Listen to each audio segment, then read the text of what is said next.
9 अप्रैल से 17 अप्रैल 2024 तक नरेला रामलीला दशहरा ग्राउंड में नव वर्ष के उपलक्ष्य में श्री राम कथा का आयोजन किया जा रहा है, जिसके लिए 7 अप्रैल को पूरे नरेला विधानसभा क्षेत्र के सभी मंदिरों से श्री राम ध्वजा यात्रा निकाली गई, जो पूरे नरेला क्षेत्र का भ्रमण करते हुए श्री राम के जयकारे लगाते हुए नरेला रामलीला दशहरा ग्राउंड पर समाप्त हुई। इस भगवा ध्वज यात्रा में नरेला के सभी समाज सेवी व सनातन प्रेमियों ने हिस्सा लिया। यात्रा में शामिल हजारों लोगों ने श्री राम के भगवा ध्वज से पूरे क्षेत्र को भगवामय कर दिया। आज हमारे नरेला में स्वामी दयानंद गिरी जी आ रहे हैं।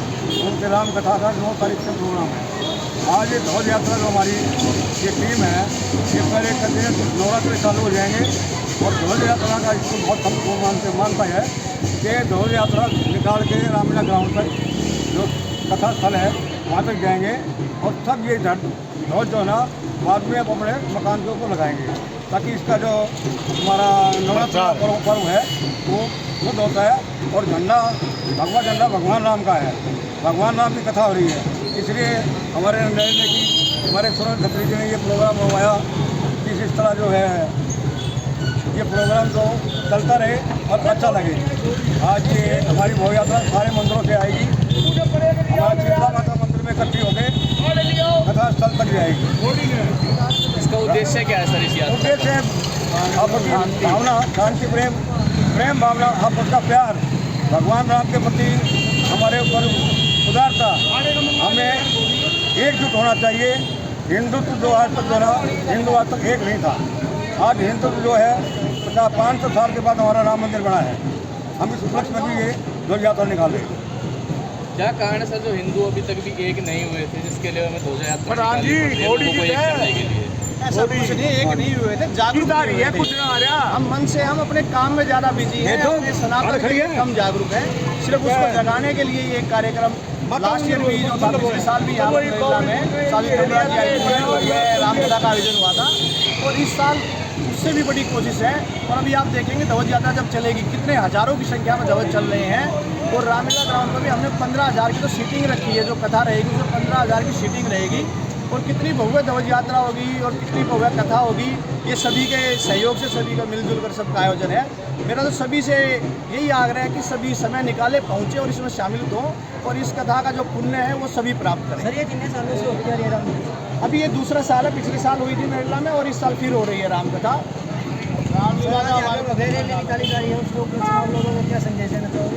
हम सिर्फ यही संदेश देना चाहेंगे कि शांति से मिलजुल कर आपसी प्रेम भाईचारा बनाकर रखें और एक बड़ा ही भव्य आयोजन ऐतिहासिक जो नरेला में ऐसा कार्यक्रम हो जो पूरा विश्व देखे कि हाँ कितने अच्छे आयोजन यहाँ होते हैं। आज पूरे नरेला क्षेत्र में उत्सव का माहौल है। आज जो ध्वजा यात्रा निकाली जा रही है, भगवान श्री राम की भव्य कथा 2 तारीख से नरेला की पावन भूमि पर होने जा रही है। उसी के निमित्त आज यह विशाल धर्म भगवा यात्रा निकाली गई है, जिसमें आप देख रहे हो कि अन्य कई मंदिरों से 11 मंदिरों से अन्य क्षेत्रों के बाकनेर से दादा माई वाला है, भारत माता मंदिर है, भोरगढ़ से है, माता मनसा देवी मंदिर है, दादा मोहनदास मंदिर है, विश्वनाथ हनुमान मंदिर है। इसी प्रकार से 11 मंदिरों से हजारों की संख्या में लोग ध्वजा यात्रा में इसमें शामिल हो रहे हैं। यह धर्म ध्वजा यात्रा है। इस क्षेत्र के अंदर ये अनोखा कार्य हमारे जीवन काल में हो रहा है। मैं इस कार्य की समस्त क्षेत्रवासियों को बहुत बहुत शुभकामनाएं देता हूँ, बधाई देता हूँ। सबसे निवेदन करता हूँ कि इस श्री राम कथा में अपने परिवार के साथ, अपने रिश्तेदारों के साथ, अपने अड़ोस पड़ोस के साथ सबको लेकर के, क्योंकि इसमें 108 कुंडीय यज्ञ भी होने जा रहा है, जिसमें परिवार सहित 108 परिवार अब रोज प्रातः 8 बजे से 11 बजे तक यज्ञ में शामिल हो सकते हैं 108 कुंडीय में। इसके अलावा जो ये श्री राम कथा होती है, इसका समय शाम को 3 बजे से लेकर के 6 बजे तक रहेगा। इसके बाद एक 50,000 लोगों का 17 तारीख को समापन पे सह परिवार भोजन का कार्यक्रम भी संस्था द्वारा किया गया है। इसलिए मैं निवेदन करता हूँ समस्त क्षेत्र की जनता से इस धर्म यज्ञ में अवश्य शामिल हो। सर आज जो ध्वजा यात्रा निकाली जा रही है, इसका क्या उद्देश्य है? नववर्ष प्रतिपदा के अवसर पर समस्त हिंदू समाज नरेला क्षेत्र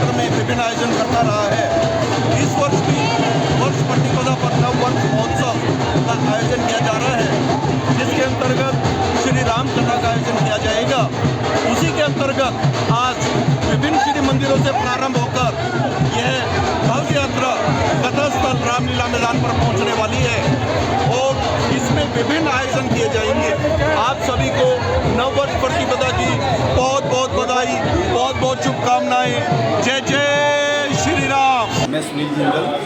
सर आज यहाँ पे जो राम कथा डेली निकाली जा रही है उसके बारे में आप क्या लोगों को संदेश देना चाहोगे? जय श्री राम की यात्रा में निकल रही है और हमारी यात्रा यहाँ से निकल के रामलीला मैदान में संपूर्ण होगी जी। इस यात्रा का उद्देश्य क्या है सर? इस यात्रा का उद्देश्य सनातन धर्म का प्रचार है और हमारी राम कथा का संदेश यही है। अभी हमारे 22 जनवरी को अयोध्या में श्री राम लला जी जो विराजमान हुए हैं जी, जो हजारों साल की हमारी मानसिक गुलामी थी उससे उभरने के लिए हमारे सनातन धर्म के लिए जो है हम सनातन धर्म को जो है ना उसके लिए प्रेरित कर रहे हैं कि भाई ज़्यादा से ज़्यादा अपना हमारा सबसे प्राचीन धर्म है जो हम उसको गुलामी के कारण जो भूल बैठे थे।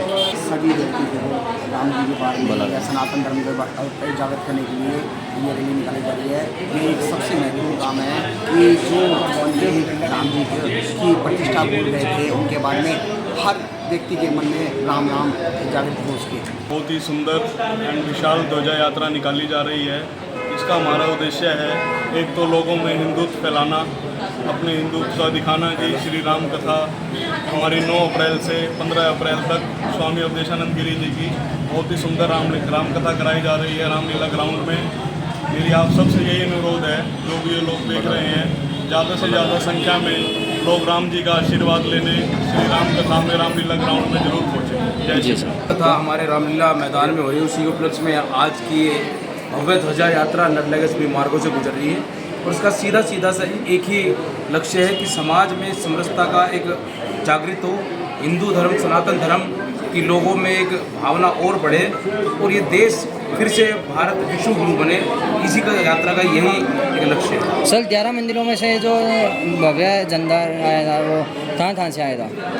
11 मंदिर हैं, जैसे शीतला माता मंदिर है, राम जी के मंदिर है, इस तरीके से सारे हमारे जो निर्मला के प्रमुख मंदिर हैं उन सबसे ध्वजा यात्रा निकल रही है। अब हम शीतला माता मंदिर पर खड़े हैं जो झंडा चौक का बहुत ही एक ऐतिहासिक मंदिर है जी, इससे भी यात्रा पहुंची है और ये पूरे निर्मला क्षेत्र के सभी प्रमुख मंदिरों से गुजरे। ये ध्वजा यात्रा नरेला की पावन भूमि पर नरेला के विभिन्न मंदिरों से निकाली गई है। जैसे कि हमने मंडी के एरिया में श्री राम कुटी मंदिर है, वहाँ से हमने ध्वजा उठाई थी और ये जहाँ अवधेशानंद जी महाराज जी की कथा होने जा रही है वहाँ रामलीला ग्राउंड है नरेला में, तो वहाँ तक ये ध्वजाएं आई हैं। ये कथा किस उपलक्ष्य में कराई जा रही है? इसका उद्देश्य क्या है? ये कथा अभी चैत्र नव संवत के उपलक्ष्य में अभी हमारा जो ये नव संवत 2081 जो हमारा नव संवत अब स्टार्ट होने जा रहा है उसके उपलक्ष्य में ये कथा करवाई जा रही है। 9 अप्रैल से यहाँ नवरात्रि जो शुरू हो रहे हैं हमारे माता रानी के, उसके उपलक्ष्य में महाराज अवधेशानंद जी की कथा श्री राम कथा नरेला की पावन भूमि पर होने जा रही है और नववर्ष भी इसके साथ ही हमारा प्रारंभ होता है हिंदुओं का, तो उसके उपलक्ष्य में ये कथा यहाँ पर करवाई जा रही है। क्या संदेश देना चाहते हैं इस कथा से और ध्वजा यात्रा से?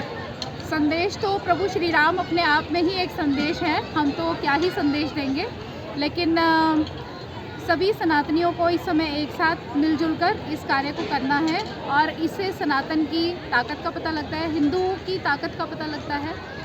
मेन यही है कि सब एक साथ मिल कर के हिंदू नववर्ष को मनाएं और कथा का खूब लाभ उठाएं, महाराज जी से आशीर्वाद लें, यही संदेश है। नरेला का परम प्रतिष्ठित मंदिर श्री सनातन श्री राम मंदिर से, रामकुटी मंदिर से यह यात्रा भव्य रूप से निकली है, जो पूरे नरेला को कवर करके, पूरे नरेला के मंदिरों को कवर करके और पूरे नरेला को भगवामय राममय संस्कार में बनाती हुई बहनों के साथ, परिवार के साथ, पूरे नरेला क्षेत्र के साथ, मैं कहूँ उत्तरी दिल्ली के काफ़ी लोग यहाँ उपस्थित थे। ये भव्य यात्रा पूरे नरेला से होती हुई आई है, रामकुटी से इसका यात्रा का आरंभ हुआ है। इस यात्रा का उद्देश्य क्या है, महिमा क्या है इस यात्रा की? इसकी यात्रा की महिमा इतनी है इसकी महिमा का मतलब राम की महिमा है, और राम की महिमा पूरे ब्रह्मांड में छुपी नहीं है। राम मतलब मर्यादा है, मर्यादा ये भगवा सिखा रहा है, ये यात्रा सिखा रही है। शांतिपूर्ण तरीके से समाज में एकता पैदा करना इसकी मंगल कामना इस यात्रा की रही है।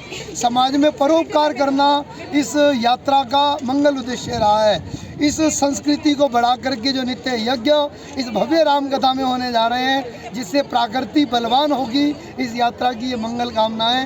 ये राम की यात्रा है, और राम की यात्रा पूरे विश्व में सबसे शुभ है, सबसे मंगल है।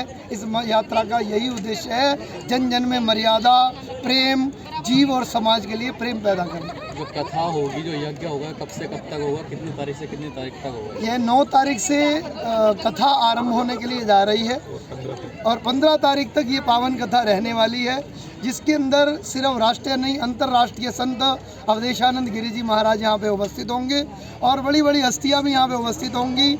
और इस कथा का भी उद्देश्य ये है कि राम के माध्यम से, राम के चरित्र से, क्योंकि रामायण में लिखा है, राम कथा सुनबे को रसिया, राम का चरित्र सुनने के लिए हनुमान जी आतुर होते हैं। और हिंदुस्तान भी चरित्रों से ही पूजा जाता है। अनेकों व्यापारी, अनेकों गरीब, अनेकों बड़ी बड़ी जाति वाले, रूप वाले पैदा होते हैं, लेकिन सनातन धर्म कहता है हमेशा चरित्र की पूजा होती है, और राम से सुंदर चरित्र पूरे विश्व में ना तो किसी का है, और शायद हो भी नहीं सकता इतना पवित्र चरित्र।